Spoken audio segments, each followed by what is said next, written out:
स्वागत है। ब्रेक के बाद उत्तर प्रदेश का सियासी मानसून भले ही गर्म हो गया है, लेकिन सियासत की कुछ फुहारें लोगों पर पड़ ही जाती हैं। वोटरों की बस्ती में मस्ती का माहौल अपने आप ही पैदा हो जाता है। दरअसल बस्ती जिले में दिल्ली की मुख्यमंत्री शीला दीक्षित और पूर्व भारतीय क्रिकेट कप्तान अजहरुद्दीन प्रचार के लिए हेलीकॉप्टर से पहुंचे थे।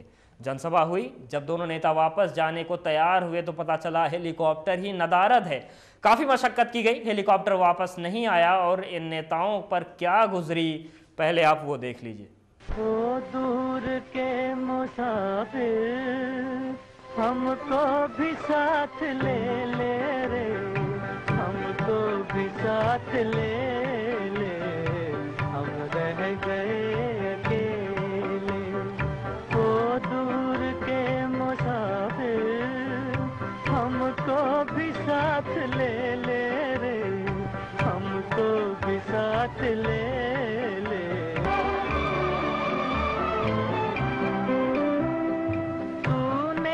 दे दिया गम, बेमौत मर गए हम, दिल उठ गया जहां से, ले चल हमें यहाँ से, ले चल हमें यहाँ से। किस काम की ये दुनिया जो जिंदगी से खेले रे, हमको भी साथ ले ले, हम रह गए अकेले। हेलीकॉप्टर कहाँ चले गया ये तो मेरे को भी नहीं मालूम कहाँ गया। अगर मालूम होता तो मैं आपको अभी बताता। मैं आपके साथ बात नहीं करता था, हेलीकॉप्टर में बैठा होता। कितनी देर आपको यहाँ पर दिक्कत है? अरे अभी देखेंगे, जाएंगे। पाल साहब है ना यहाँ पे, कोई दिक्कत नहीं है। जब पाल जगदम्बे का पाल जिधर रहते हैं वहाँ पे कोई दिक्कत नहीं होती। तो आपने देखा कि किस तरीके से मशक्कत करनी पड़ी, काफी कोशिशें हुई, उसके बाद इन नेताओं को 4 पहिया का ही सहारा लेना पड़ा। क्या संकेत माने, कहीं अशुभ तो नहीं इनके जो वोटरों का हेलीकॉप्टर वही उड़ जाएगा? नहीं, इनका ये एक कम से कम इसमें ये तो है कि अब इनको बस्ती की सड़कें तो पता लग जाएंगी कि कैसी ये सड़क से जाएंगे तो इनको पता लगेगा। लेकिन अभी चुनाव आ रहे हैं तब इनकी हवाइयाँ उड़ेंगी ऐसा लग रहा है। लेकिन पायलट महाशय तो ऐसे निकले कि उन्होंने पहले ही इनकी तोते उड़ा दिए नेताओं के, और पसीने पसीने हो रहे थे। आपने देखा होगा कि कैसे ये मोबाइल पे फोन मिला रहे हैं दूसरों को कि इनकी कैसे व्यवस्था करी जाए। और लेकिन इसमें सबसे बढ़िया ये रहा कि नेता को भी समझ में आ जाना चाहिए कि कभी आम जनता की भाषा, खैर पायलट आम जनता की भाषा की तरह नहीं था उसका जो एक जेस्चर था, लेकिन फिर भी एक नेता को इस तरीके से एक धत्ता बता देना, ये कम से कम काफी रोचक रहा। बिल्कुल। और सबसे अहम ये कि बस्ती की सड़कों का हाल इन्हें पता चल जाएगा।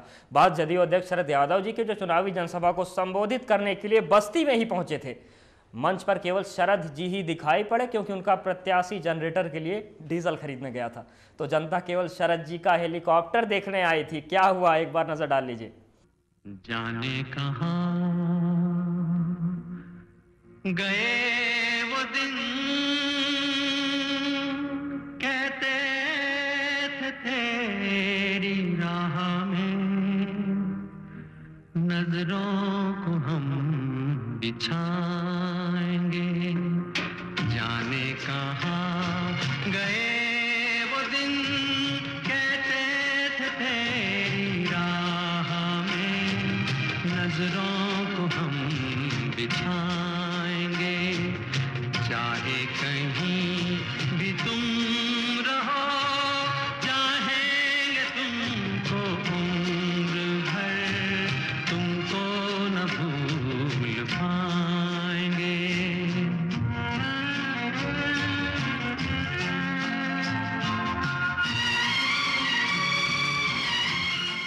जी हाँ, तो आपने देखा कि मंच पर अकेले शरद यादव बैठे थे, उन्होंने बोलने की कोशिश की पर माइक भी उनका साथ छोड़ गई। यही शरद जी हैं जो संसद में मीडिया को कहा था कि इस डिब्बे को बंद करो, लेकिन इनका डिब्बा बंद हो गया बस्ती में। शरद यादव जी काफी एक गुस्से वाले नेता माने जाते हैं और बहुत ही जल्दी खींच जाते हैं। तो अगर कोई भी पत्रकार उनसे कोई असहज सवाल करता है तो वो बस यही कहते हैं कि डिब्बे को बंद कर दो। और लेकिन ये काफ़ी रोचक घटना रही है कि जब वो अपने एक रैली को संबोधित करने गए तो वहाँ कुर्सियाँ खाली थी, तो वैसे ही खींचे हुए जो थे लोग आए थे उसमें। वो भी हेलीकॉप्टर देखने आए थे। हाँ, और वो खींचे हुए थे, खींच गए खाली कुर्सियां देख के। और जब मंच पे चढ़े तो उनका माइक खराब हो गया।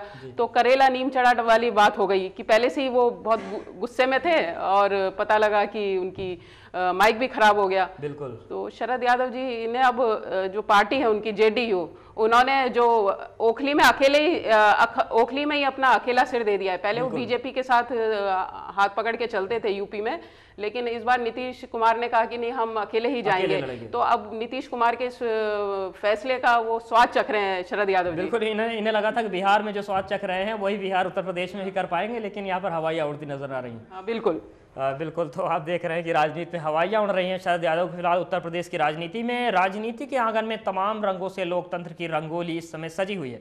जानकारों की माने तो राजनीति को धन में डूबा हुआ देखकर तमाम खिलाड़ी अपनी जीत का रास्ता ढूंढ रहे हैं, क्योंकि उन्हें भी पता है कि इस गली में घुसना तो कठिन है, पर वो घुस गए तो माला माल हो गए। भले ही उन्हें जनता चिरकुट होने का एक उपाधि दे रही है, लेकिन उनके परिवार वाले काफी खुश नजर आ रहे हैं।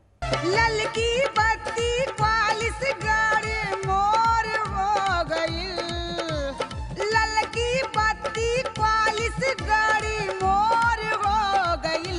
विधायक जब से बलमुआ भइले नगर में सोर हो गई, विधायक जब से बलमुआ भइले नगर में सोर हो गई। देखा करौची करिया रहल अब गोर हो गइल, देखा करौची करिया रहल अब गोर हो गइल। विधायक जब से भइल चिरकुटवा बड़ा घुस खोर हो गइल, विधायक जब से भइल चिरकुटवा बड़ा घुस खोर हो गइल। बिल्कुल। तो इस गाने में साफ हो गया कि जो एक गाने के माध्यम से बताया गया कि एक चिरकुट आदमी भी आ जाता है, जो एक दवा कुचला है वो भी नेता बनने का ख्वाब पाल लेता है। परिवार वाले बड़े खुश नजर आ रहे हैं। क्या लगता है इनका सपना पूरा होगा? नहीं, चिरकुट महाशय जी का सपना तो पूरा होता दिख नहीं रहा है। अब हमने कई ऐसे देख लिए हैं कि अपना ध्यान आकर्षित करने के लिए इस तरह के स्वांग रच रहे हैं, लेकिन ये चिरकुट महाशय जी हैं, ये कम से कम उनके परिवार ही इससे खुश हो रहा है जी। तो बहुत अच्छी बात है, और हम भी उनके इस रूप को देख के खुश हो जाते हैं। बिल्कुल, हम भी उनके रूप को देखकर खुश हो रहे हैं। जनता भी उनके रूप को देखकर खुश हो रही है। और राजनीति की तमाम रंगों के साथ आइए दिखाते हैं कि हमारे group editor N K Singh ji ने सियासत के टेम्परेचर को किस डिग्री सेल्सियस पर नापा है। एक तरह से देखें तो ये पूरा चुनाव उत्तर प्रदेश का मुद्दा विहीन आपको लगेगा, कोई मुद्दा दिखाई नहीं देगा। दरअसल ऐसा नहीं कि मुद्दा है नहीं, जैसे जैसे प्रजातंत्र बढ़ता है, प्रजातंत्र में समझ बढ़ती है जनता की, वो मुद्दे साफ साफ मैनिफेस्ट नहीं होते हैं, दिखाई नहीं देते हैं, लेकिन उसकी ज़हन में रहते हैं। करप्शन एक मुद्दा है, भ्रष्टाचार जिस तरह से आपने 5 साल किया उसको लेके जनमानस में एक तस्वीर बनी हुई है। भले वो सड़क पे ना आए, लेकिन जब वोट देगा तो उसके संज्ञान में ये बातें होंगी। उसी तरह से अपराध, समाज में कैसा रहा उस दौरान अपराध, ये भी एक मुद्दा है। लिहाजा ये लग रहा है उत्तर प्रदेश में देखने में कि कोई मुद्दा नहीं है, लेकिन मुद्दा है, वो आपको दिखाई नहीं देगा। और जब भी प्रजातंत्र समुन्नत होता है तो उसमें इमोटिव इश्यूज कम होते हैं और रेशनल इश्यूज, जो वास्तविक मुद्दे हैं, वो सामने आते हैं। लिहाजा सियासी टेम्परेचर हम जब नापते हैं तो इस बात का हमें ध्यान रखना चाहिए कि मुद्दा जरूरी नहीं कि दिखाई दे। मुद्दा हो सकता है कि आपकी जहन में हो, आपने मन बना लिया हो, टेम्परेचर आप उसी हिसाब से बढ़ाएंगे। और हम देख रहे हैं कि यूपी में सियासी टेम्परेचर बढ़ रहा है। हालांकि आपको देखने में लगेगा कि मुद्दा कोई ऐसा बड़ा नहीं है जिससे लोग सड़कों पे आ रहे हैं या नाराज हैं। मुद्दा रहेगा, और मुद्दा अगर सामने नहीं आया तो भी मुद्दा रहेगा, और सियासी टेम्परेचर उसी हिसाब से बढ़ेगा। तो आपने देखा कि सियासत के टेम्परेचर को हमारे group editor N K Singh ji ने समझाया। उत्तर प्रदेश की राजनीति में दागियों को शामिल किया गया, राजनीति का अपराधीकरण हुआ, तमाम सिलसिलेवार चीज़ें की गई ताकि उत्तर प्रदेश की राजनीति में जीत का स्वाद चखा जा सके और 403 विधानसभा सीटों पर अपना राज किया जा सके। लेकिन सोच समझकर वोट आपको करना है, क्योंकि लोकतंत्र में वोटर कितना दमदार होता है वो आप ही बता सकते हैं। बात करेंगे तमाम चीज़ों की, लेकिन आपको सोचना होगा कि उत्तर प्रदेश का जो भविष्य हो आपको ही तय करना है। सियासी टेम्परेचर में फिलहाल इतना ही।